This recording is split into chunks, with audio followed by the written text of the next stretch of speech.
I'm just going to hold on to her, and I'll just tell you, actually she's comforting me as I talk about my injury.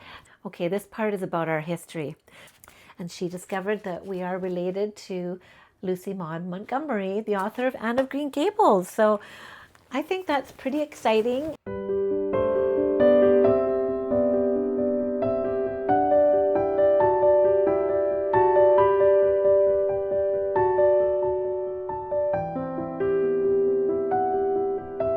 Hello, my cherished doll friends. Welcome back again. I'm so happy you're here with me today.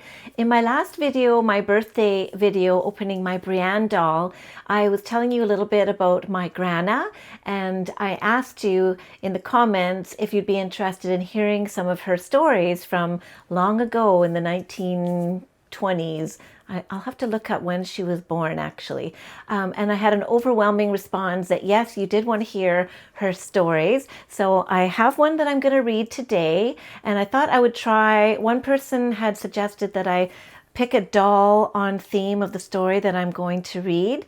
So I guess you can guess this is my Anne of Green Gables character that I've made out of my Blair doll, my American Girl doll Blair. And isn't she cute? She's wearing Samantha's pinafore and a homemade dress. It's probably a little long for what she would have worn as a child in that era, but it's the closest I could get to getting her to look like Anne of Green Gables. And then I have another little Anne of Green Gables doll. I hope she doesn't fall. I have another little Anne of Green Gables doll here that my best friend Chandrea actually brought me from Prince Edward Island when she visited there many years ago. I actually asked her to bring me an Anne of Green Gables doll as a souvenir, and she did. I was so shocked that she remembered and brought it to me. So I treasure this little doll. I've had her for a long, long time. And so, yeah, but what I wanted to start out with was my Granna always used to say, there isn't a story until something happens. Well, some of you may have been looking at my post recently in my last video, and you know that I broke my foot. So something did happen, and there is a story. So I wanted to quickly share my story with you first about how I broke my foot, and because it's a little bit funny. And then I thought I would go into Granna's story and just read one to you together and see what you think. So I think this will be an episode of Doll Collecting Over 60. So welcome back to that, and I hope you'll enjoy my stories. So I guess this little one is not going to stand nicely. So I'm just going to hold on to her, and I'll just tell you, actually she's comforting me as I talk about my injury. So what happened was I just had come home from work, and when I get home from work, I always have a few chores to do. You know, I have to feed the kitty cat, get dinner started, change out of my work clothes, and change the kitty litter. And so this is what I was doing. I was kind of running around doing the things that I need to do when I get home so that I can then relax later. And I was at the stage where I was changing the litter box, and I had scooped the box and the dirty litter into a little bin, a garbage bag lined bin that I would then put out on my balcony. And so I have a set of 4 stairs that go from my dining room area where the litter box was. I know that sounds weird, but it's hidden in a corner, don't worry. And so there's 4 stairs going down into my sunken living room. And so I was carrying the bin of heavy litter because it was quite full and it needed to be taken out to the garbage. That was going to be my next step after I put it outside. Anyway, so I'm going down the stairs with this bin, and as usual, I'm zooming around and I'm not really going slowly. And I got down about 2 stairs and I twisted my foot somehow on the stair. I think it's an older building and the stairs kind of have like a little shelf at the end of the stair. I don't know what you call that. And the carpet rolls around it and it's kind of soft. My stepdad was pointing that out to me. He said, you know, those stairs aren't good.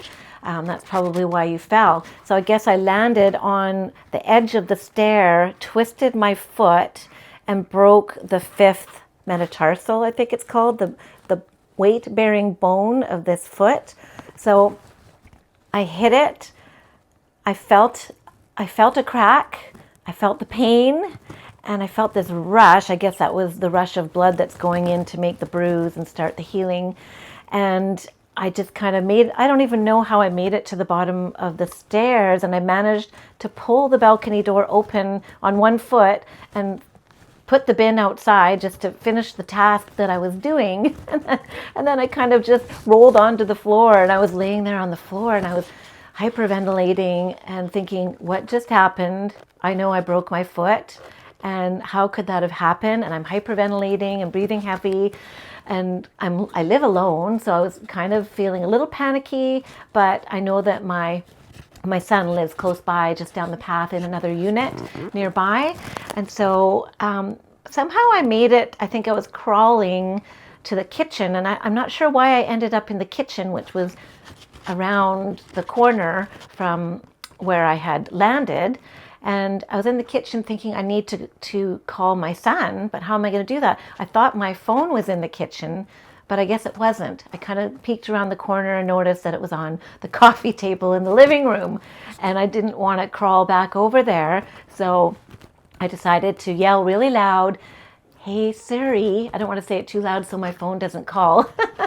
So I yelled, "Hey Siri, call Derek." And she did. She said, "Okay, calling Derek." And my son answers, "Hi Mom, what's up?" And I'm like yelling across the room, like there's a wall in between us. I'm in the kitchen and there's a wall in between us, and it's around and in the living room. I can't even see the phone anymore. And I hear him talking, and I said, "Derek, I fell and I think I might have broken my ankle. Can you come right away?" And he said, "Sure, I'll be right there." So, oh, thank goodness. He was there in like 5 minutes. And there I am on the floor, just still breathing heavy, hyperventilating. You know, I think I was feeling a little bit of shock, and I was getting kind of shivery, and it was painful, and I knew that I couldn't walk on it. I did try initially, and I was like, nope, it's broken. I know I can't walk on it. I have had a broken foot before, so I knew on my right foot I had broken it quite a few years ago, so this was my left foot this time. And so he came in. This is where it starts to get a bit funny. He comes in and I'm like giving him instructions. "Can you please finish feeding the cat, because we have to feed the cat, but I am going to have to go to emergency." So he did that. He fed the cat, and I'm directing him, doing this, doing that. "Can you go upstairs and grab my I can't remember what I asked him to grab, but I needed something from upstairs." And then I said, "I do have a boot, and I'm probably going to need the boot, an air boot from the last time I broke my foot. So I think it's still in the car, because the girl at work who broke her foot recently, that I had lent it to her, had just given it back to me a couple of weeks ago, and it was still in the car. Luckily, I had it." So I said, "Take my keys, go get the boot out of the car and bring it, because we'll probably need that later."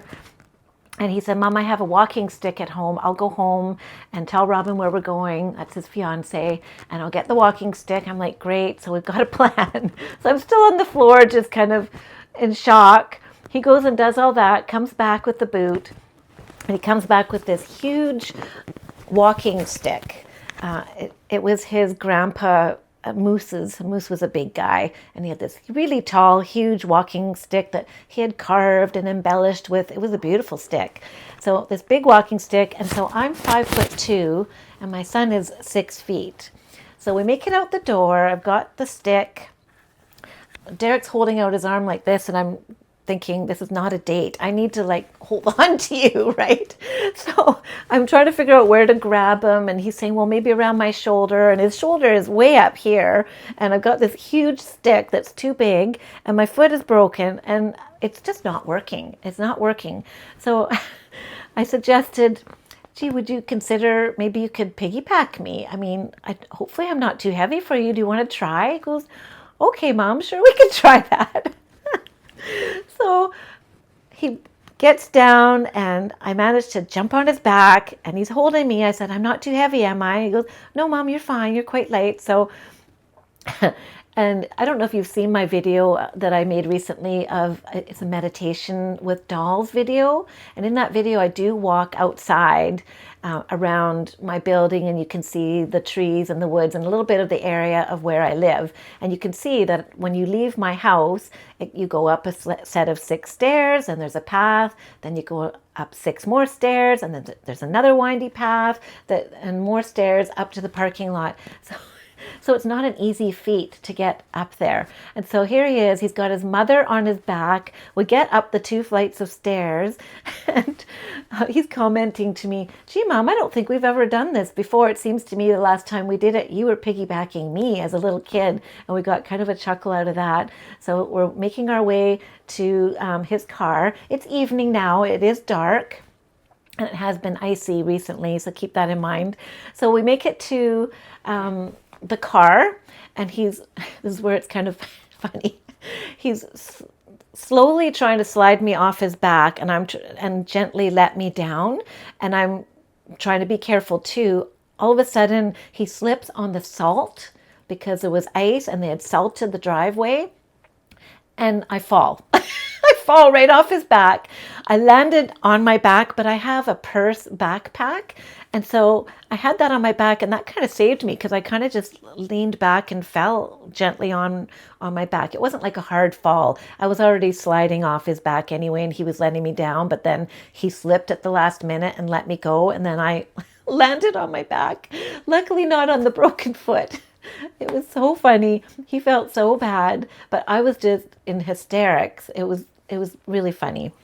Anyway, so that is what happened. So he gets me in the car, and we get to emergency, which is just half a block away from where I live. Super convenient, right? In fact, from his unit, when I'm in his bedroom, sometimes I go over there to look after the cat, and I play with the cat up and down the stairs. And so I go into his room, I'm playing with the cat, and I can see out the window.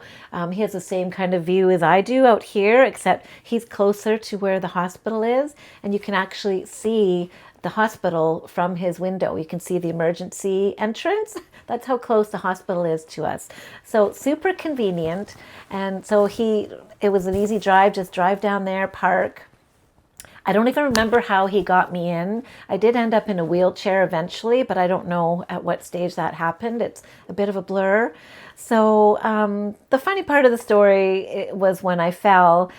Basically, then I was in emergency for 4.5 hours. He stayed with me for the first 2, and we were looking at pictures and getting caught up and looking at our phones and sharing stories. And finally I said, "Honey, I think I'm going to be here for quite a while. Why don't you go and have dinner with Robin?" And they were going to order sushi, and I said, "Pick me up a California roll, and I'll eat it when I get home, and I'll phone you when I'm done," because it's so close, right? So he did that and left me there, and I finally got into a room, and they got me in, and it took a long time. It was a very busy emergency department, and they only had 2 doctors on, and the waiting room was full. So it was there was a lot of people to get through, and I understood that. That's just the state of our Canadian healthcare. There's a lot of waiting and a lot of staffing problems, unfortunately. But when they did get me in, they were so nice. I was shivering a bit, and they put a heated blanket on me, and I laid there and just kind of, it was, probably 9:30 now, maybe 10. And I'm getting to, that's usually when I go to bed on a work night. So I was getting kind of sleepy. And so I said, "Don't worry, I'll just have a little rest here until the doctor comes." And so finally the doctor did come. She was really cool. She says, "Oh, you've had a rough night." And she looked at my foot, and she was poking at it and looking at me in disbelief. Apparently she had thought by looking at the x-ray that my toes were broken all the way along.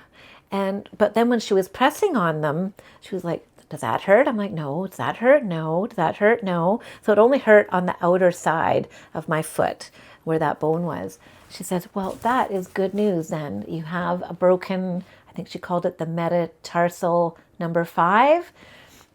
And that's the bone on the very edge. And so she said, "You can have a boot, and we'll set you up with an appointment for the orthopedic surgeon, and you can be on your way. And here's some crutches. You won't need them long, but if you need them now," she gave me crutches. And so I called Derek. He came right away. He brought the boot. We put the boot on, and I was able to walk out. with a limp and him helping me. But that is the story of how I broke my foot. How am I doing now? It's been a few days later. I'm getting a lot more comfortable. I don't need the crutches anymore. I'm getting used to the boot.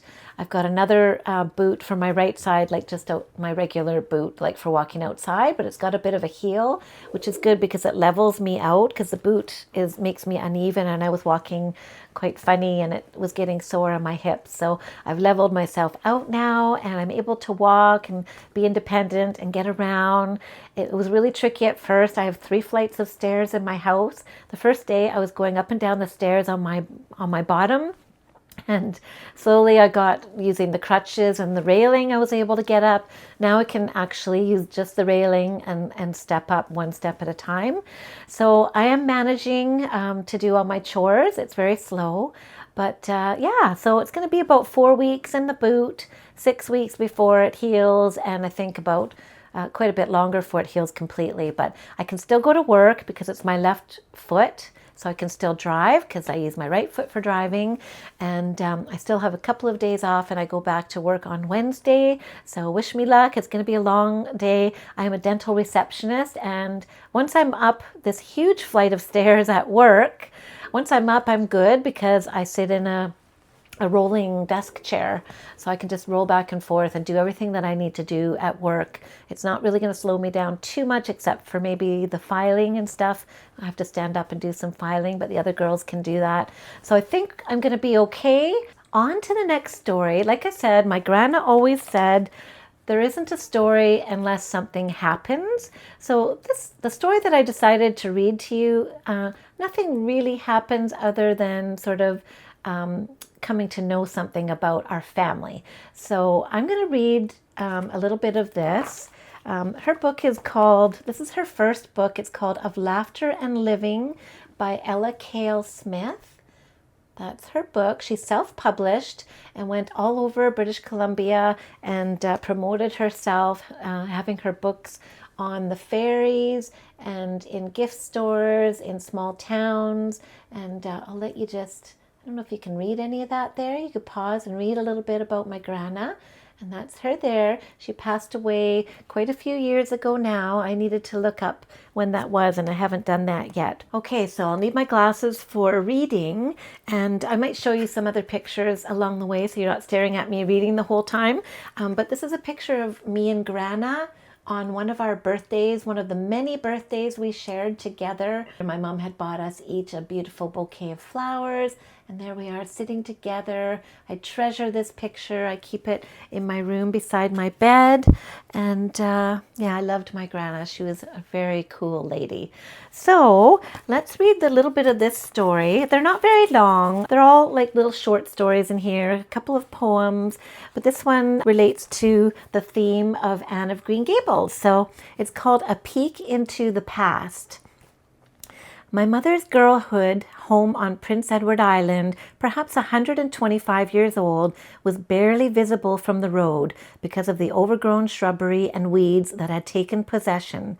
The house had been occupied for nearly 2 decades and was in a deplorable state of neglect, standing lonely on a little country hillside of wild flowers.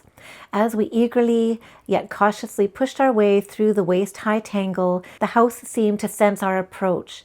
Through its sightless windows, only the occasional songs of the birds disturbed the stillness as we sadly studied the forlorn building. Now, I probably should have prefaced this by saying that my mom and my Granna traveled to Prince Edward Island my Granna was trying to follow her family history and her family tree.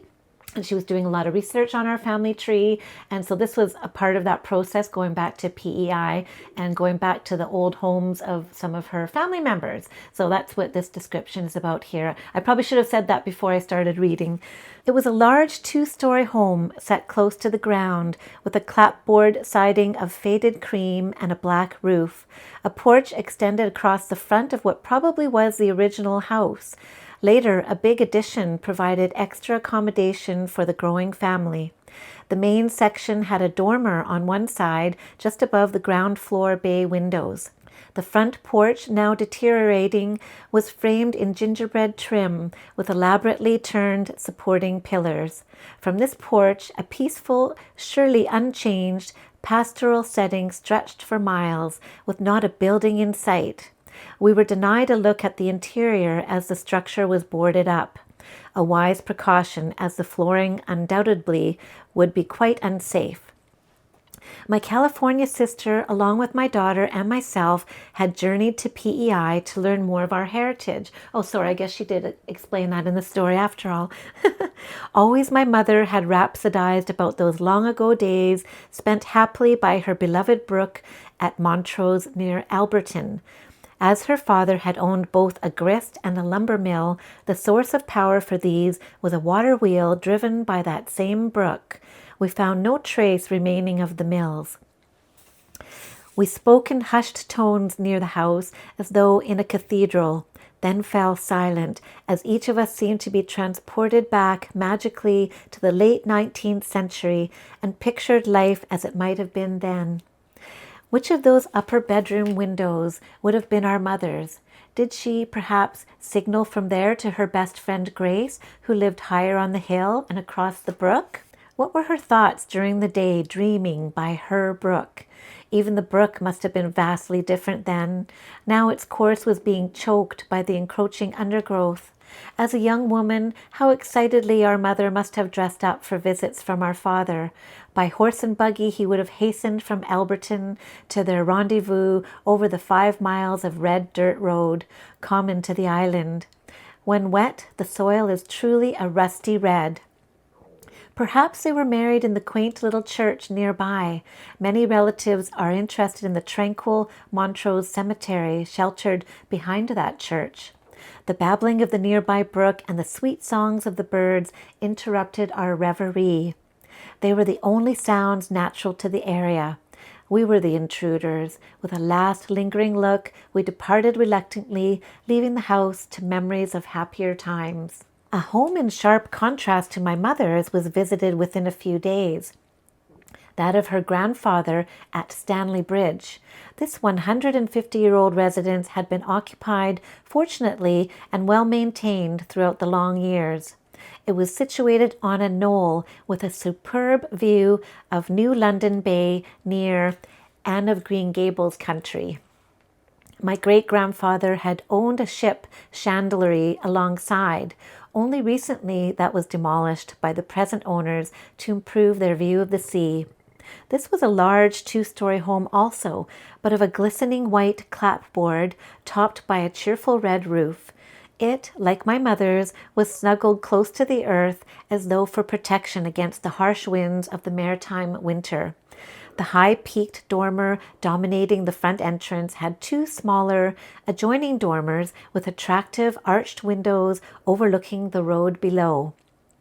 Bay windows accented the living room, and most of the other windows wore unusual wooden eyebrows. Possibly these served as a protection from the hot sun high in a summer sky. It was a sheer delight to be shown through the old home by the friendly owner. What a pleasure to learn that it had been retained generally in its original state. Only minor structural changes had been made. The living room was enlarged by including the former front hall so as to accommodate both a piano and an organ. The ancient oak staircase was still in amazing condition. One reflects on the hundreds of feet that trod up and down over the countless years. The tiny bedrooms upstairs under the eaves again seemed to turn back the clock. Okay, this part is about our history. My parents were Prince Edward Islanders whose ancestry had been traced back to 1770 on my father's side. In that year, his forebears were aboard the Annabella out of Scotland when it was shipwrecked off Cabot Park on the north shore of the island. It had been a lengthy voyage. 5 years later, in 1775, history repeated itself as my mother's great-great-grandparents, also from Scotland, were shipwrecked too, off the south coast of PEI. That journey had taken 15 long weeks. All survived, fortunately. That couple already had 8 children. What an interminable ordeal, the small ship buffeted about by the tempestuous seas. Many visits to cemeteries and plaques concerning our relatives filled us with a great sense of pride in our ancestry. My sister Alberta and I were ecstatic to learn from Cavendish, Its History, Its People, that we were fourth cousins to the noted author Lucy Maude Montgomery. She's the author of Anne of Green Gables, if you don't know. Throughout our travels on Prince Edward Island, we all frequently sensed our mother's presence. Was her spirit perhaps accompanying us on this special odyssey? So that is that story, A Peek into the Past, written by Ella Cale Smith, my Granna. And she discovered that we are related to Lucy Maude Montgomery, the author of Anne of Green Gables. So I think that's pretty exciting and really cool to know about my family, and I wanted to share that with you. And thank you for joining me today. Just a short video. I am a little low on energy because of the broken foot. I do have a few work friends coming over to visit me today and bring me some food and cheer me up. So it always cheers me up to share my dolls and my stories with you. So thank you so much for being here, and I will see you all again really soon. Bye for now.